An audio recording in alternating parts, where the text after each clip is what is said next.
Buenos días, comenzamos otra entrevista para Planet Ciencia. Hoy vamos a estar hablando con Federico Ariel. Federico Ariel es biotecnólogo, doctor en Ciencias Biológicas por la Universidad Nacional del Litoral, con un postdoctorado en Francia, donde se especializó en el campo de la epigenética vegetal y los ARN no codificantes. Federico en el año 2016 regresó a la Argentina por el programa Raíces, un programa de repatriación de científicos, y comenzó a dirigir su grupo de investigación en el Instituto de Agrobiotecnología del Litoral en la ciudad de Santa Fe. Hola Federico, ¿cómo estás? Hola, buenos días y gracias Claudio por el interés en lo que está pasando y por hacerme la entrevista. Muchas gracias. Muchas gracias. No, gracias a vos por tu tiempo. Federico, contanos un poquito más porque vos vas a ser uno de los premiados por la Fundación Bungeborn en una ceremonia que se va a estar transmitiendo, aparte de ser en vivo, va a haber un par de enlaces para seguirla, una ceremonia donde se te va a premiar el próximo lunes 2 de octubre a las 18:30 en el CCK en Buenos Aires. Contanos un poquito más sobre este premio. Así es, la Fundación Bungeborn elige cada año un tema, creo que si no me equivoco es la edición número 60 del premio, y cada año elige en una temática particular una persona premiada, destacada por su larga trayectoria, y además un premio estímulo que es para un o una joven investigador o investigadora en la misma temática. Este año ese eje temático es la agrobiotecnología. La persona senior, digamos, la investigadora consagrada que ha sido galardonada es la doctora Raquel Chan. Y al premio estímulo en agrobiotecnología lo comparto yo con Gabriela Soto, que es una investigadora del INTA Castelar cerca de Buenos Aires. Así que para mí es un claro honor haber sido premiado por la Fundación Bungeborn, y creo que es un buen momento para parar la pelota, hacer un balance del recorrido hecho y siempre, sobre todo, valorar que la ciencia es un trabajo colectivo y que todo lo que hice no lo hice solo y lo hice en equipo. Así que reconozco y agradezco a mi equipo de investigación en Santa Fe y todos aquellos otros grupos en los cuales participé, fui parte durante mi carrera científica. Así que muchas gracias a ellos y ellas en este momento. Bueno, obviamente para llegar a esta instancia del premio hay una historia previa, hay una formación, una época de estudio. Contanos un poquito sobre tu formación. Vos sos biotecnólogo. ¿Cómo nace el interés por la biotecnología, esos primeros acercamientos a la ciencia, por así decirlo? Bueno, es bastante particular porque yo durante toda la secundaria creí que iba a ser arquitecto. Y cuando estaba en quinto año de la secundaria, que en ese momento el quinto año era el último año de la secundaria, me encontré con un artículo de diario, me acuerdo que era la contratapa de un diario, hablando de que era el año 2000, la primera publicación del genoma humano. Y eso habría como grandes perspectivas, ¿no? Prometía que íbamos a salvar todas las enfermedades conociendo el genoma humano y demás. Y me cautivó de tal manera que no lo pude dudar. Dije, tengo que estudiar algo que tenga que ver con genética. Y yo vivía en la ciudad de Paraná y alrededor mío lo más cercano a la genética que encontré fue biotecnología en la Universidad Nacional del Litoral. La verdad es que lo disfruté muchísimo, pero dentro de la biotecnología, que es una disciplina muy amplia, ¿no? Desde hacer cerveza hasta el tratamiento de residuos o la ingeniería genética y la biología molecular, fue este último campo, la biología celular y molecular, lo que a mí más me cautivó durante la carrera. Y seguí con eso durante el doctorado y después mi postdoctorado. La verdad es que hasta hace pocos años, yo diría hasta hace 5 años, si me hubieran preguntado qué es lo que hacía, yo habría dicho que no hacía biotecnología, hacía biología molecular. Yo soy biólogo molecular, claramente. Siempre hice ciencia básica. Y creo que mi caso es uno de esos casos un poco paradigmáticos de lo importante que es invertir en ciencia básica, porque un día nos dimos cuenta que lo que estábamos haciendo a nivel científico lo podíamos transformar en tecnología para la agricultura sustentable. Y eso, este último recorrido, si querés, fue lo que dio lugar a que hoy me estén premiando en agrobiotecnología, porque yo hace 5 años hacía biología molecular de plantas, no hacía tecnología. Pero un día nos dimos cuenta cómo podíamos usar estas moléculas de ARN, que es lo que nosotros estudiamos, para comunicarnos con las plantas, y el objetivo que nos propusimos fue intentar reemplazar pesticidas químicos, que son peligrosos para el ambiente y para la salud humana, por soluciones basadas en ARN. Y este ARN, que hoy es una molécula muy conocida por el tema de las vacunas de ARN que se desarrollaron durante la pandemia contra el coronavirus, también puede ser utilizado en la agricultura, y nosotros manejábamos este campo de investigación desde hacía muchísimos años. Y gracias a un programa de ciencia y tecnología contra el hambre del Ministerio de Ciencia, nos dieron muchos fondos para realmente probar si podíamos comunicarnos con las plantas usando ARN exógeno. Porque a diferencia de los humanos que necesitamos que nos inyecten la vacuna, las plantas son capaces de absorber el ARN. Nosotros eso ya lo sabíamos. Pero queríamos saber si le podíamos mostrar a la planta un segmento del genoma de un patógeno y ver si las plantas generaban moléculas de defensa. Y lo hicieron las plantas, y eso fue lo que empezamos a hacer como tecnología, ¿no? Buscar qué pesticidas químicos queremos reemplazar, cuál es el impacto que están teniendo en el ambiente, cuál es el impacto o el riesgo en la salud humana, y ver si podemos reemplazar estos pesticidas por esta especie de vacuna para las plantas contra los patógenos. Y así llega a la agrobiotecnología, si querés. Bien, bien. Bueno, ya sin querer te fuiste metiendo en la próxima pregunta que yo iba a hacerte, que era el tema de cómo nace entonces esta empresa, esta Apollo Biotech. Bueno, en realidad, nosotros, como buen científico que soy, yo pedí el subsidio del programa de ciencia y tecnología contra el hambre para ver si esto funcionaba. Yo tenía una hipótesis con mi equipo de trabajo y queríamos probar si la hipótesis era real o no. Cuando funcionó, la diferencia fue que el resultado de eso no era simplemente un paper, era tecnología. Y cuando tuvimos tecnología en las manos, dijimos, ¿qué hacemos con esto ahora? Realmente yo no estoy preparado para eso, yo no estudié para eso, para ser un empresario. Entonces, era, ¿cómo hacemos esta transferencia tecnológica? Y ahí fue cuando empecé a hacer, como decía, agrobiotecnología.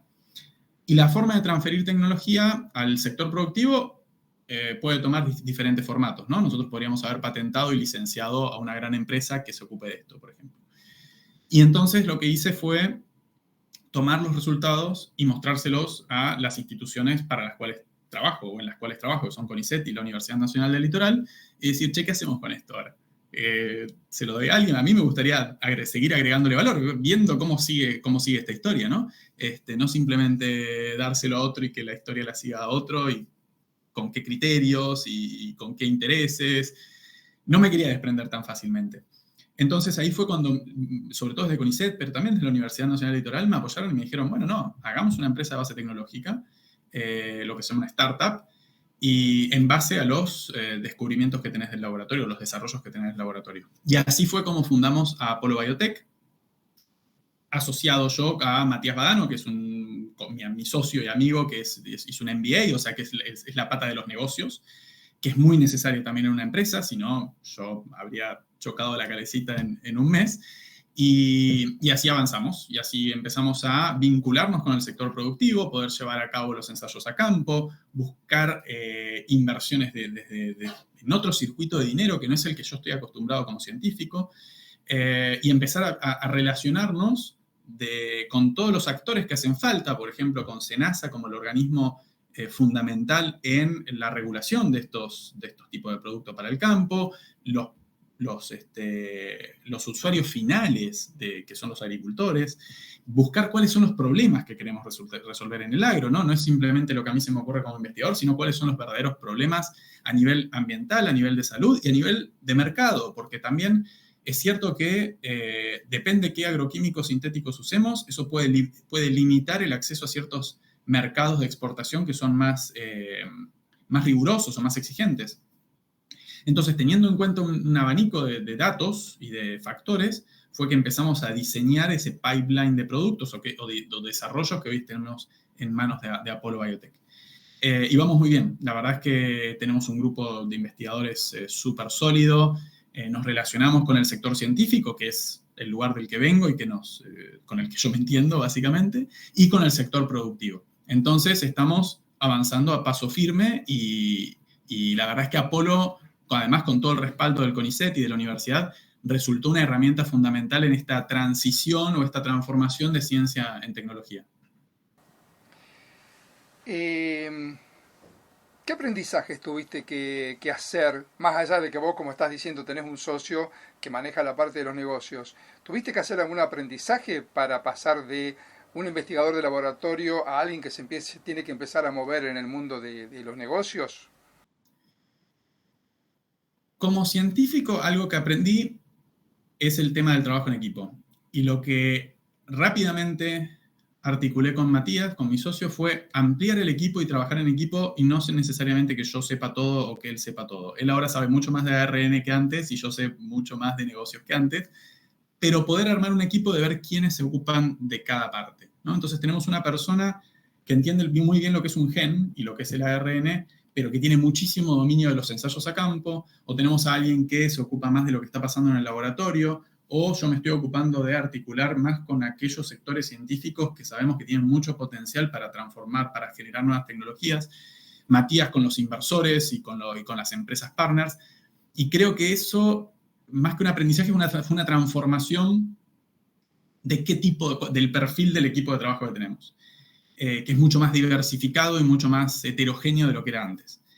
Y después, algo que sí aprendí, o que no sé si es que aprendí, pero me encontré con una sorpresa bastante grata como forma de trabajo, es que en ciencia básica, nosotros en biología lo que hacemos es intentar entender las cosas. O sea, si no entendemos por qué pasa algo, es como que el objetivo no está satisfecho. Y en tecnología uno quiere que entenderla, sí, pero si no funciona, no sirve. O sea, tenemos que ir para otro lado.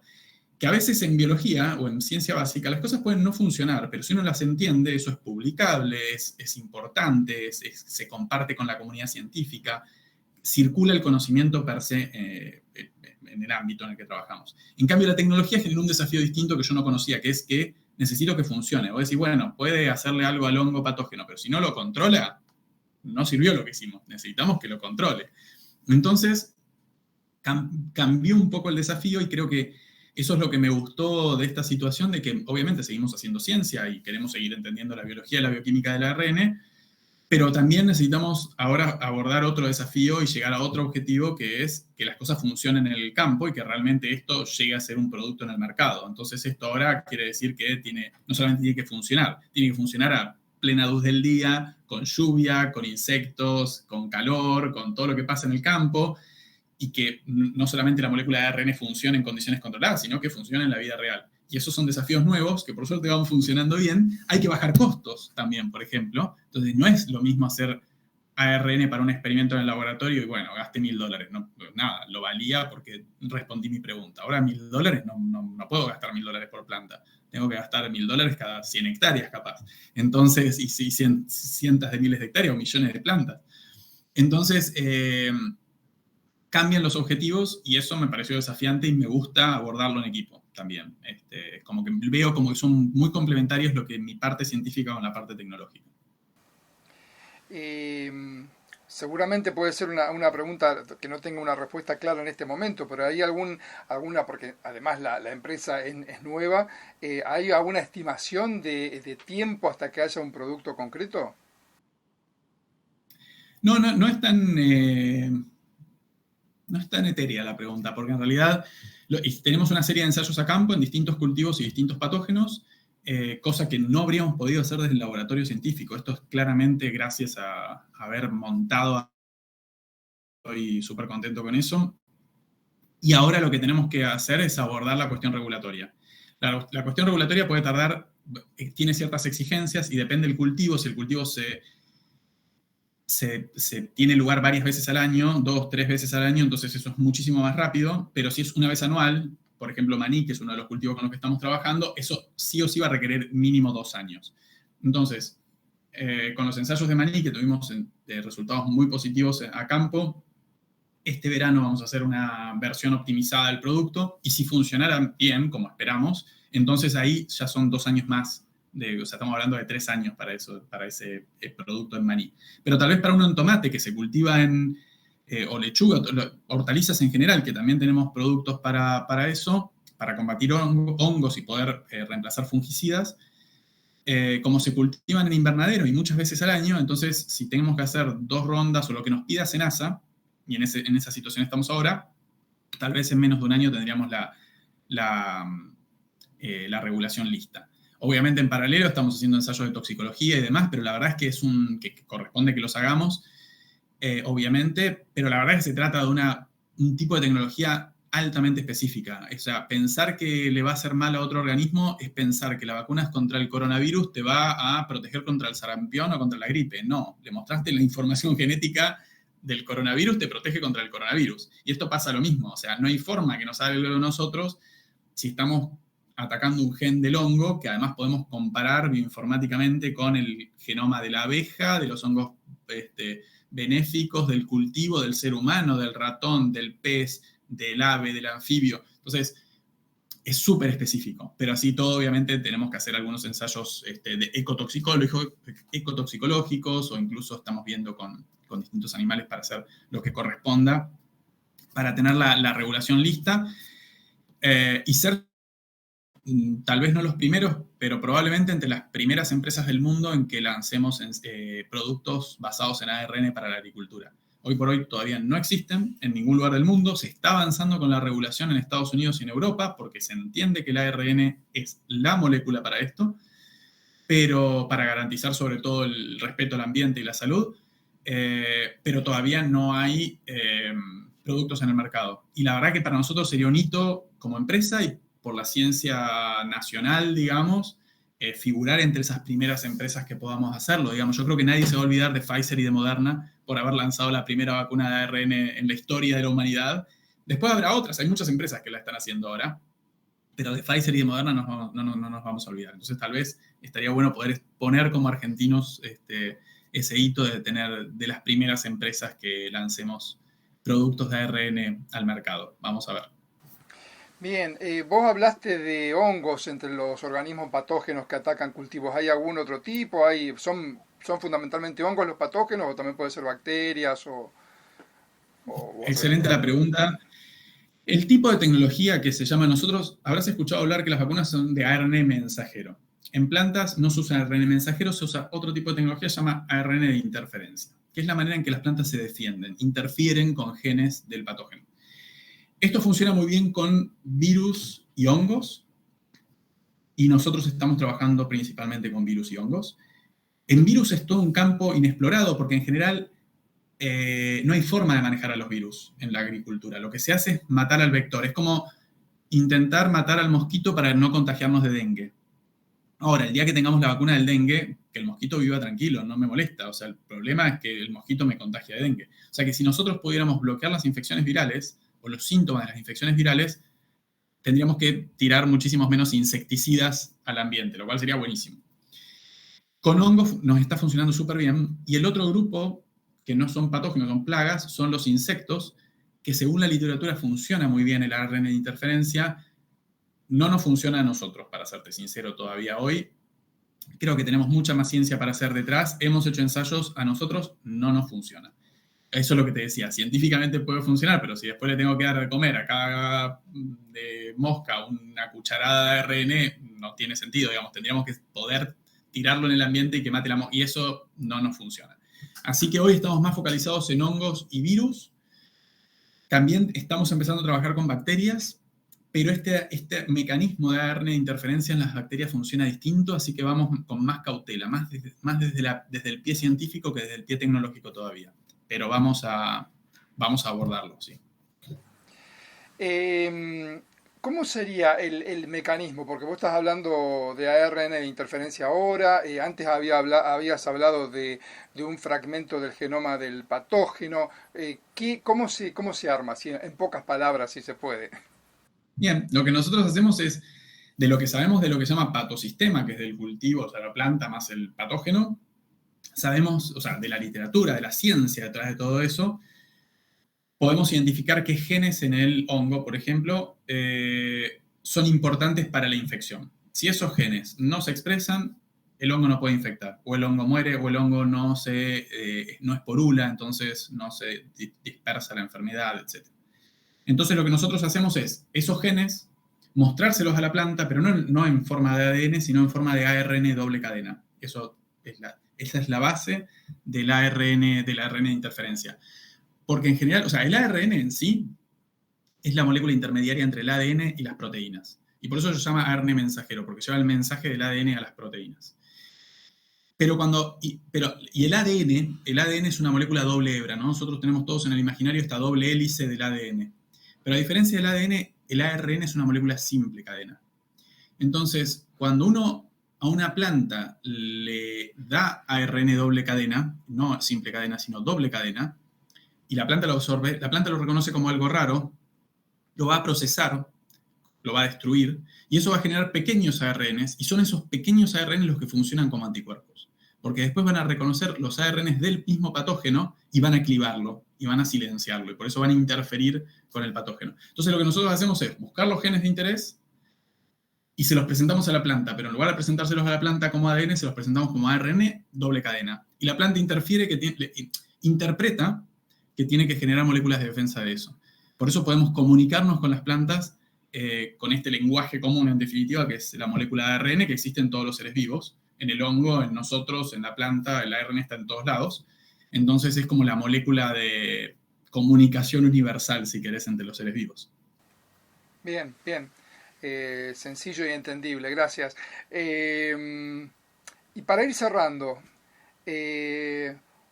una reflexión sobre la importancia de la ciencia en los tiempos que corren. Estoy seguro de que coincidirás conmigo en que hay cosas que uno muchas veces erróneamente piensa que ya están claras, pero bueno, parece que es necesario volver a hablar de por qué la ciencia, por qué la tecnología, por qué la inversión en ciencia y tecnología es importante. Un comentario que te parezca apropiado. Sí, sobre todo varias cosas. Primero, que tenemos a veces como científicos y científicas el reflejo de cuando se hacen estos comentarios de que para qué sirve lo que uno hace, rápidamente lo que uno quiere mostrar es la solución que dio rápidamente a la sociedad o lo que generó plata, ¿no? Y decís, bueno, no, pero hicimos tal cosa en COVID, hicimos los barbijos, hicimos esto, y es cierto que lo hicimos y es súper valorable que lo hayamos hecho. Argentina hace desde barbijos, los barbijos famosos del CONICET, hasta exportamos reactores nucleares, exportamos radares.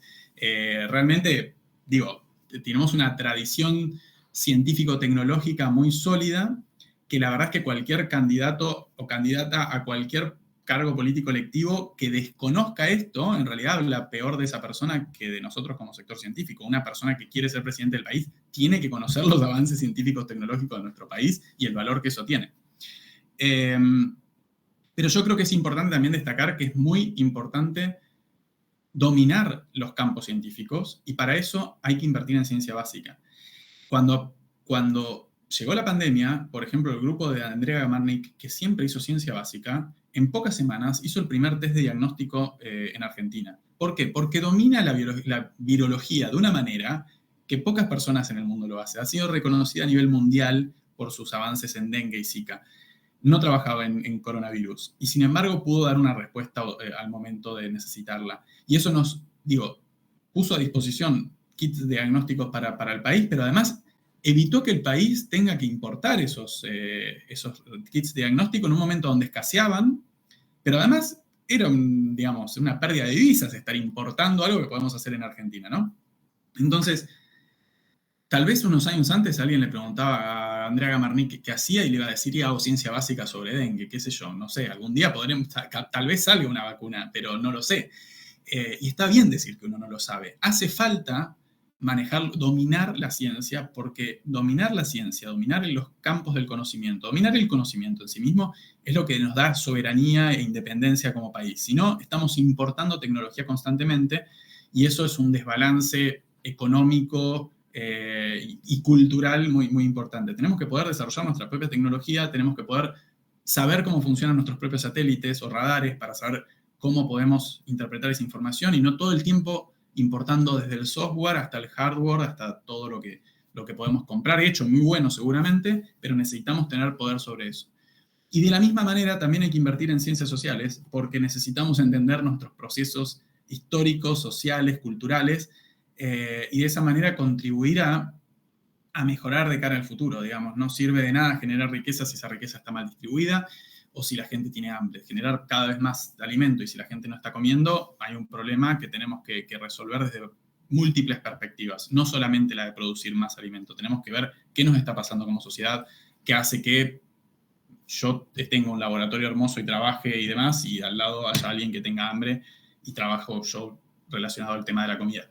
Entonces, creo que todas las áreas del conocimiento hay que financiarlas, Aquellas seguramente van a dar lugar a más puestos de trabajo, a exportaciones y demás, y otras nos van a servir simplemente para dominar campos científicos o para entendernos mejor como sociedad. Y todo eso es válido, todo eso es importante, y todo eso requiere no solamente del CONICET, sino también de las universidades públicas, de los institutos nacionales como el INTA, el INTI, la CONAE, la CONEA, el Servicio Meteorológico Nacional, y, no sé, fabricaciones militares, Núcleo Eléctrica Argentina. Hay tantas instituciones que uno por ahí las escucha de manera aislada, y en realidad todo eso es un entramado que es nuestro Sistema Nacional de Ciencias y Tecnología, que es sumamente fuerte.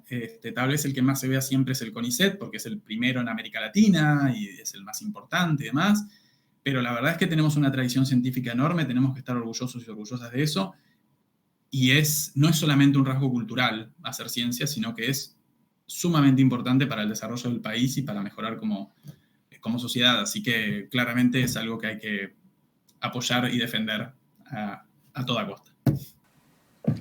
Bueno, Federico, te agradezco el tiempo. Felicitaciones por el premio, obviamente merecidísimo. Felicitaciones también por comenzar esta aventura, ¿no? También, que ya no es una aventura porque está obviamente muy encaminada y con resultados concretos, pero implica un cambio y muchas veces uno es un poco reticente a ciertos cambios. Pero cuando uno hace las cosas con pasión es como que no tiene otro camino que seguir por ahí porque sabe que es por ahí. Así que muchas gracias, felicitaciones por el premio y seguramente estaremos hablando en algún momento sobre cómo sigue Apolo Biotech.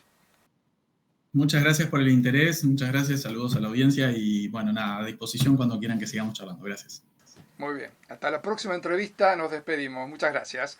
Como siempre recuerden que la entrevista también está disponible en el blog planetciencia.blogspot.com. Muchas gracias y hasta pronto.